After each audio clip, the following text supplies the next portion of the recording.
near the writer he is, I'm a lot better with the dialogue. She's great. Than I am with the writing. So I like doing the dialogue, and I feel like each character has like a really distinct voice. So yeah, that's sort of what I like to do. Yeah, and Amanda's great at, no matter sometimes I write out the story, we talk about it, and I write it out. And then the art comes in, and Amanda reworks all the dialogue to fit the art, that she's not drawing it. She sits there and works out every panel. It's amazing that Harley comes out every 2 weeks, because honestly, that book is so looked over by the time it gets in your hands. It's so worked over that she's sitting there and saying that sound effect's not right, that metal wouldn't make that sound, or that dog would bark this way and that way, and finding the right, that obsessive I am obsessive, but it's reflected in the book. The book's great. The book reads well because of her, because I don't even, and she changes all the dialogue. Like all the stuff I write, she pretty much changes all of it. Although sometimes you put some gems in there, I'm like, oh, I'm not changing that, that's good. But most of it, but I never look at it again, because I completely 100% trust her. I never look at it. She's like, I'm done. You want to look at it? I'm like, nope, send it to the printer, send it out. I'm good. Because then I can read it, and it's like fresh. I'm reading it like, oh, I forgot I wrote this. And then she goes, no, I wrote that. And I'm like, oh.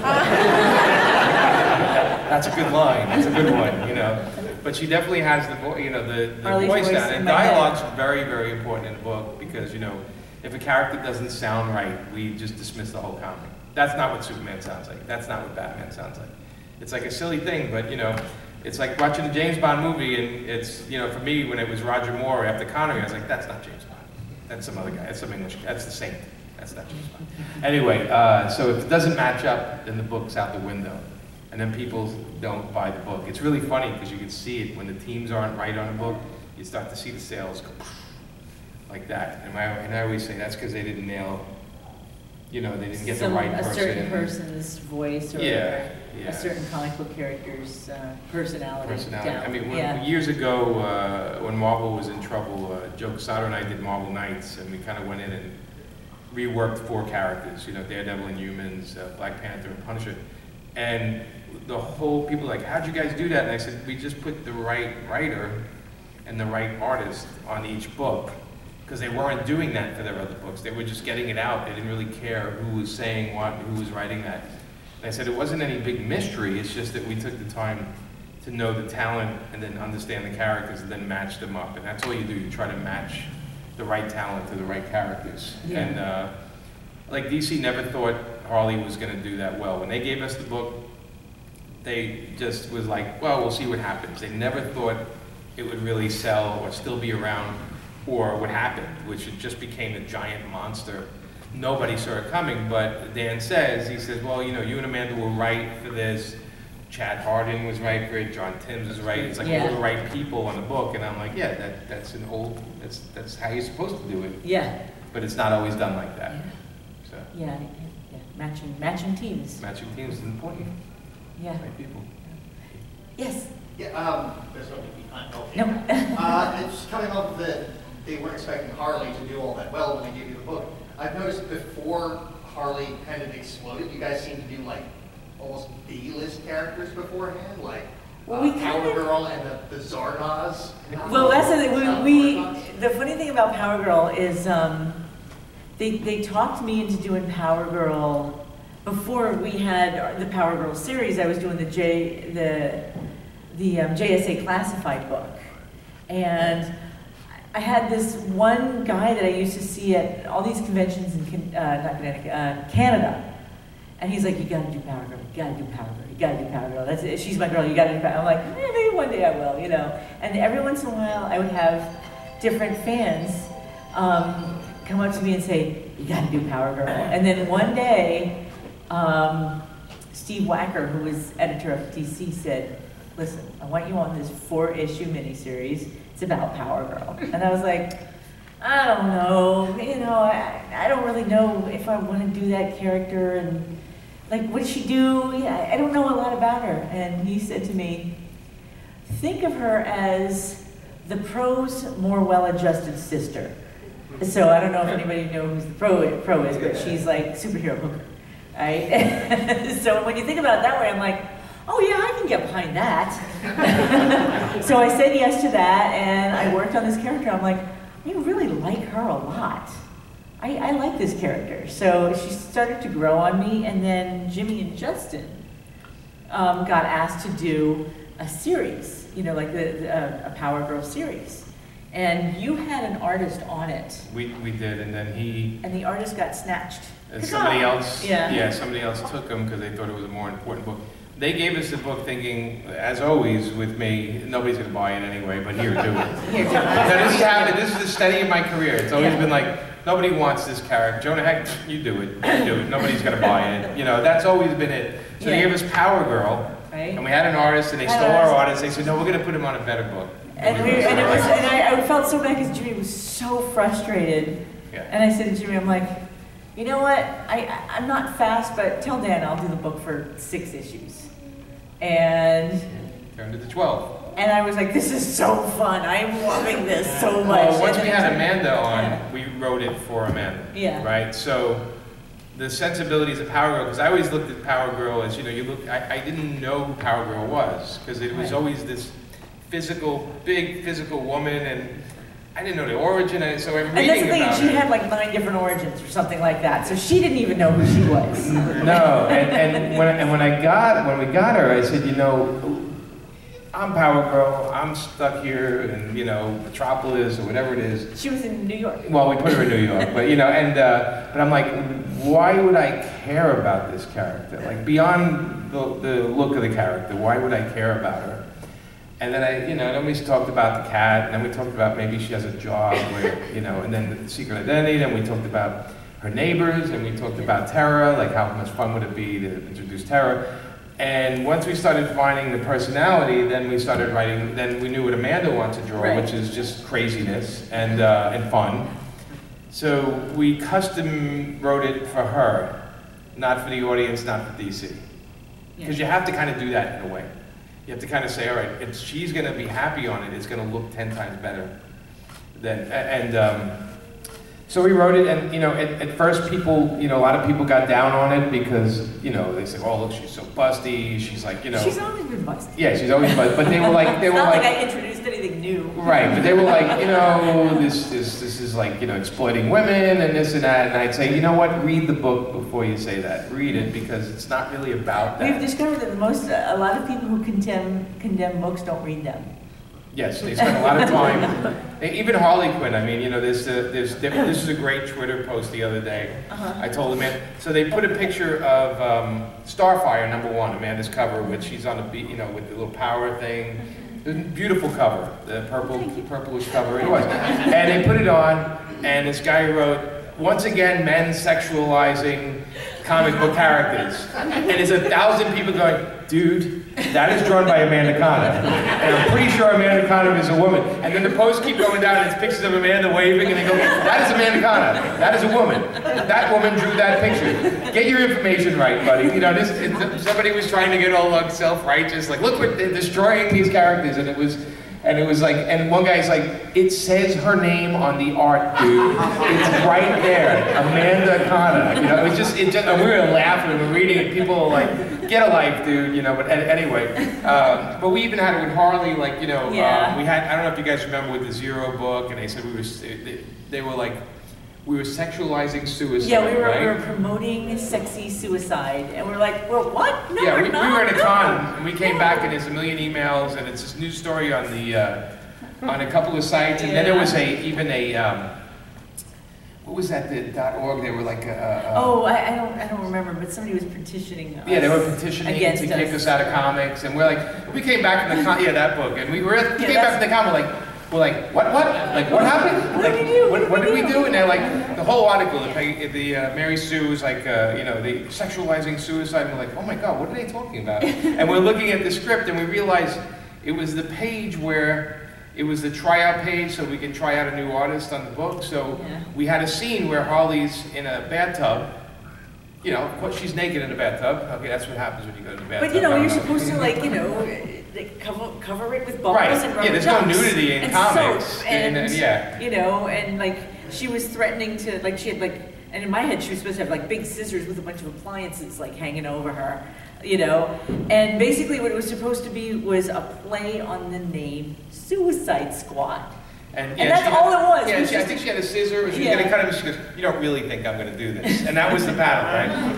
And then, but somebody took it out of context, and they made us into the Monsters of the Month, and especially since it was Suicide Prevention Month, it was like, yeah, it was really bad timing. Great timing. Really bad timing. Great timing. The thing I don't understand is why they chose that page for the tryout page. There was like a million pages to do. But whatever. You know the internet. They're trying to.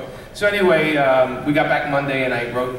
Instead, everyone was trying to defend us, or some people didn't defend us. Call us monsters, and I'm like, I know that guy. What are you talking about? Anyway, but I wrote this whole thing saying, hey, look, this is what we did. This is how it came off wrong, and we're sorry. It got perceived that way, and then everything was cool after that. And then the book sold like crazy, right? Yeah. Because all of a sudden, people weren't even aware of this comic. Had to have one to see what this panel was, which was a big letdown for most people because they're like, "What? That's it?" But that's crazy. But I think that in a weird way that helped us launch the character because all of a sudden Harley Quinn now became this book that, well, what are they going to mess up next? And we do. If you notice every issue, there's something in there that's horrible and funny and messed up and wrong. But we also think that's the nature of the character, is that she's like. Well, she's not Wonder Woman, and she's not. She's not perfect. Yeah, very, very far from perfect. Yeah, and that's the fun of it, though, right? That's the fun of the book. Yeah. Hey, quick question. We really enjoy how you bring back your older characters like Power Girl in Harley. It's a lot of fun when they team up. And you guys did your 12 issues Starfire series, which was fantastic. Thank you. Would you ever consider introducing your Starfire to Harley? We have talked about that. Yes, we have. We have talked about that. We talked about she'd be flying over once, and Harley would shoot the catapult up and hit Starfire.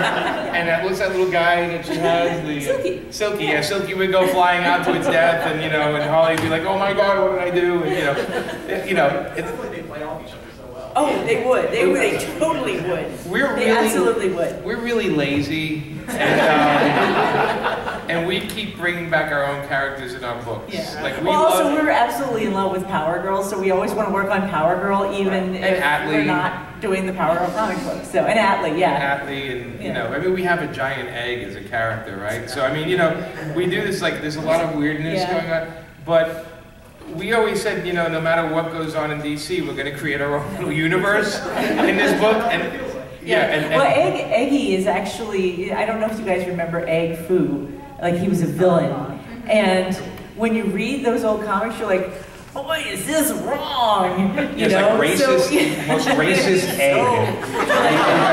It's the most racist egg ever created. Yeah, so we're like, all right, let's play with this character. And since, now we're in the business of making bad guys sympathetic, we're like, let's see what we can do with Eggy. And he's just really, really misunderstood. And he's really smart. He's got a very good education. But he's an egg. With interchangeable bodies. With interchangeable bodies, yeah. So, it turns out that he's a really interesting character, in spite of his really strange origins. Yeah, this is a book written Deadpool's popular. Well, we have Red Tool.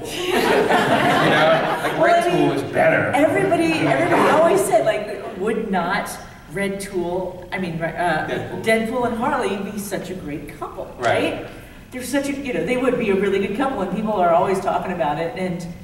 And I don't know if I'm supposed to talk about this, but when we originally introduced Red Tool, be careful there. Okay, all right.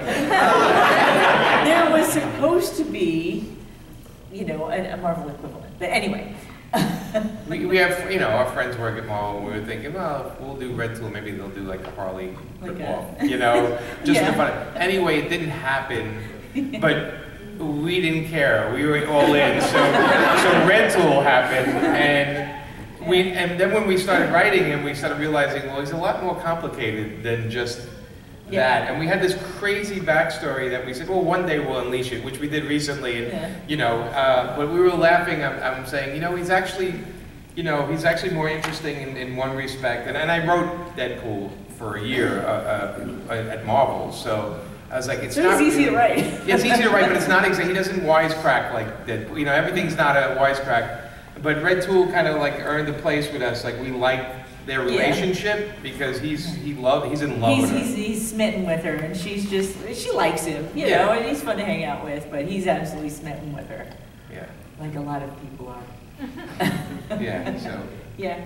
And sometimes we kill those guys, and sometimes we don't. I mean, the trick to writing a book is you make stuff up, and then it becomes real. It comes in page. You're like, oh, okay, now it exists.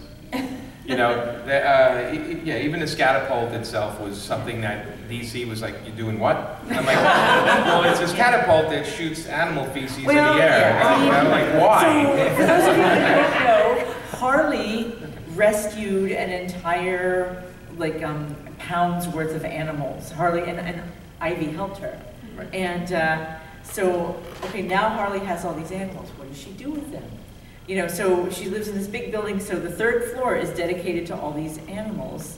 Like a park. Ivy turned it into like a nice little park. It's got grassy areas, it's got trees. The problem is when you feed them, they poop.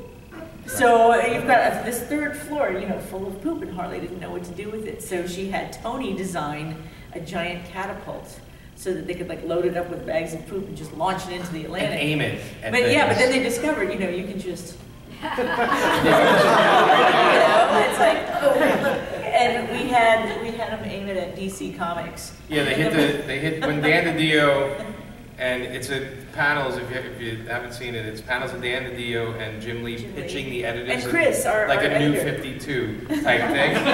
And he goes, so what do you think? And you just see the windows go brown, you know, like that. And everyone's like, and they got that in DC, and we thought they're gonna kill it, you know. And Dan's like, oh, that's funny, man, keep that in there. We're like, really? So here's what they made us take out.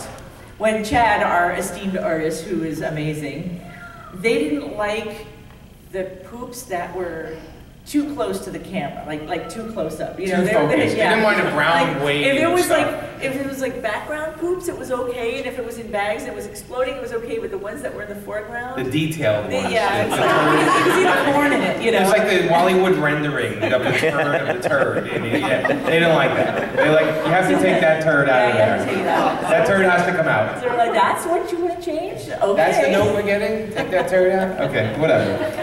But we've always done that where we put a couple of things in the book and they go right for the obvious one, and then we sneak out like a couple of things. Yeah. And then they go later on and like, we saw that. And I'm like, what can you do? But that's our job, to keep them on their toes. Yeah. Keep them, Yeah. you know, that's why they go to work, to catch these things. It's fun. Anyway, anything else? Anybody? Yes. Jimmy, you have the best Stanley impersonation. Stanley. Can you tell Stanley's story? So, as Stanley, or just when the first time I met Stan, I was just starting inking at Marvel, and it was like I don't know, maybe in the early 90s, maybe 91, and Stan worked up there, you know, and he would walk up and down the office, and you know, it was like that was Stan Lee, right? So you see Stan Lee, you're like, whoa, there's Stan Lee. No matter, you know, I was bringing up work, and there was Stan Lee walking down the halls. Coolest thing ever, like the super celebrity of comics. And so one day I'm bringing in a book, and it's a long hallway, and Stan Lee's walking towards me. And like, there's nowhere to duck out. Like, I can't run that way and that way. It's like Stan is coming right at me, and I'm holding stuff. I don't know what to do. You know, I don't know. Like, I don't know how to act. I don't know. You know, I feel like I'm a little peon. Like I should just get down like this and not look up as he walks by. And so he gets right up to me. He goes, "Jimmy Palmiotti, it's so nice to meet you." I was like, "What?" And he goes, "It's really nice to meet you. You're doing great work, kid. You keep doing that stuff. You're gonna big things for you in the future. You gotta keep at it." And I was like, "Well, thanks, Dan." And he goes, "Oh, it's my pleasure. Keep up the good work." And he walks away from me, and my heart is like ripping out of my chest. Like, Stanley knows who I am, and then he's like, just gave me, and he walks like 5 steps, and then he turns around, he walks back to me, he goes, "Let me tell you why I knew it was you." And I'm like, "What do you mean?" He goes, he pulls in his jacket, he pulls out a picture of me from Wizard magazine. He cut out, he goes, "I cut this picture out yesterday because they said you were gonna come up to the office and bring work. So I cut this picture out so I know it was you." And he goes, "And when I saw you walk down the hall, I figured, all right, Jimmy Palmiotti, I gotta go find that guy. And he found me and he goes, anyway, keep up the good work. And he went off, he went and did his own thing. It was like the craziest thing. Like, Stan had a picture of me in his jacket. I was gonna be like the weirdest thing. And I got a lot more work. And then one day, I'm at home. And this is maybe like 6 or 8 months later. Get a phone call. Hey Jimmy, it's Stan Lee, how are you? And I'm like, what? You know, he's like, he goes, tomorrow, can you come in around 3 o'clock, come up to the main office, I want to talk to you. I'm like, okay. He's like, wow, Stan Lee wants me to go up to the main office. Now I'm just an inker, I'm making like anything they give me. I was thinking like Punisher 2099 or whatever, you know, any stupid thing that was late, I would do because I just wanted to get work there so bad. And so I go up the next day, you know, I dressed up really nice. I was like, let me put on a shirt with buttons, you know, very unlike me. That's very nice, by the way, a shirt with buttons. Right, Amanda? That's right. Okay, so I go up in the elevator, the 13th floor, the 12th floor, and they're like, oh, Mr. Lee is waiting for you in the main office. And I'm like, oh, okay. So it's the big glass doors with Spider-Man etched on them. And I walk in, and there's Stan at the end of this really long table, and every editor of Marvel Comics is sitting on each side of the table, okay? Everyone I was ever gonna work for is there. And Stan's like, does everybody here know Jimmy Palmiotti? And they all turn and they're looking at me, and some people I work for, some don't, and he goes, all right, Jimmy, I'm so glad you got here on time, I appreciate that. He goes, okay, everybody, Jimmy, sit down next to me. He goes, all right, if you can, tell me what's wrong with this editorial department. Specifically what these people are doing wrong. Just like that. In front of the people that were hiring me. So you could tell them, so you wanted me to tell them what they were doing wrong. As far as me, and I looked at him and I'm like, what? And he goes, it's okay. You tell me what problems you have with each of them. And I'm like, this is the end of the comics. I'm done, right? I'm done, right? So I sat there and I'm looking like this, like, you know, my eyes are going wild. I don't know. And I'm like, I said, you know, without being specific to people, some people don't return phone calls. And I said, I'm doomed anyway. So I started all the complaints I had about the editors, which I had a lot of them because they just, some weren't doing their jobs. Some had no follow-through, some weren't putting my billing in, some didn't care about certain things in the book because I would be fixing things, and I went on for like 15 minutes, and silence. And Stan goes, all right, everybody, meeting's adjourned, everybody go, Jimmy, stay here, like that, and everybody got up, and I know one of the editors turned around and gave me the finger, I found out later, and one who I get along with great now, so. But I told Stan, and I said, Stan, you know, I'm never going to get work here again. It's like, I never, and he goes, oh, no, because they won't do that to you. Because I brought you in here, he goes, you're going to get work from now on. Because if they don't give you work, they have to deal with me. Like that, and I'm like, okay, but I said, but it's not going to be the friendliest playground when I'm working for them. And he goes, don't worry, kid, don't worry, you'll be fine. Like that, and I was fine. But it definitely was a couple of people who wouldn't talk to me after that. But he set me up, and he set me up, and I think it was at Dallas Comic Con because they had me hosted with Stan. So it's just me and Stan sitting up there talking to a giant audience, and I told him the story, and he had no memory of it. And he goes, "Well, that's a horrible thing I did to you." And I'm like, "Oh, okay." But anyway, I love them. I mean, you know, whenever I'm at a con and he's at a con, it's always nice. They ask me to sit with him. You know, Stan's 94 right now, and he doesn't hear that great. So he has me up there to go, Stan, you know, blah, blah, blah. And he goes, oh. And then he goes, here's why the Hulk is great. You know? And you're like, oh, okay, that's great. You know, they ask the same 30 questions, right? What does Excelsior mean? You know, and all that kind of stuff. But it's fun. And he's Stan Lee. He's our man, you know. He's the face of comics. Yeah. I don't know who's the face of comics after Stan. Who? I don't know. Nobody, right? I don't know. Jack, but I mean that's around. I mean that's living. Yeah, like who's? Stan's still around. I'm just saying though after the Stan. I would say Jeff Johns. Jeff Johns, you think? Is he? Frank Miller, you think he's the voice of comics or the voice of Frank Miller? Yeah,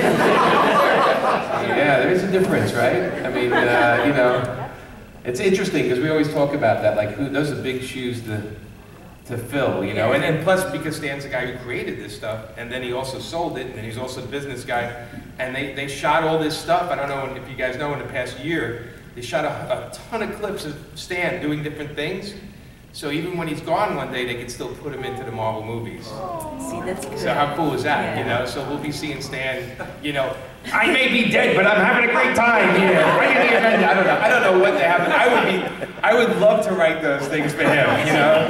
There was also I think it was a French author that he wrote 1,000 tweets before he died, and he had his family put one each day on after he died, but every like fifth one was like, even though I'm dead, you should understand that it was like always so morbid, but at the same time hysterical. Because he's like, not that I care anymore, but I think you should do this. And they were like funny tweets, because the guy just wrote them all out and said, all right, when I'm gone, just every day send one out into the universe. And so it's kind of cool. I think that was kind of cool. That's interesting. It's not like the man from Florida on Twitter. If you follow that one, just trust me. The man from Florida, that's all I'm saying. So did you have a question? No, somebody over there. I was going to ask if you could talk about working with Garth and Steve, because you mentioned Marvel Knights and Punisher and whatnot. Yeah, Steve, I mean, what a loss, you know. We saw Steve like 2 or 3 days before he passed too, and he's just, you know, it's heartbreaking. But it was great working with those guys because they were friends, you know. If I have one decent Steve story, he got a little behind on his work on Punisher. So I went to Kennedy Airport and flew over to London and showed up at his bar and said, I need the Punisher book. Let's go back and work. And we went back. He did not expect me to show up, and you know, obviously, the last place he expected me. But we went back. I said, we can go back to the pub once you do a couple of pages, and we did that for a couple of days, and then it kind of got done in the book, and I got on a plane and went back to New York. Actually, no. Tell him about like when you cleaned off. Oh, okay, because he never answered his emails, right? And he goes to me, he goes, I gotta tell you the truth, I don't even know where my computer is, right? And I'm like, what do you mean you don't know where your computer is? And he had this pile of stuff in the corner of his thing, and he's like, yeah, it used to be over there somewhere, and I'm picking up stuff, and there's this like glow that just started glowing on. He had his computer on, plugged in, and because I lifted something, it kind of lifted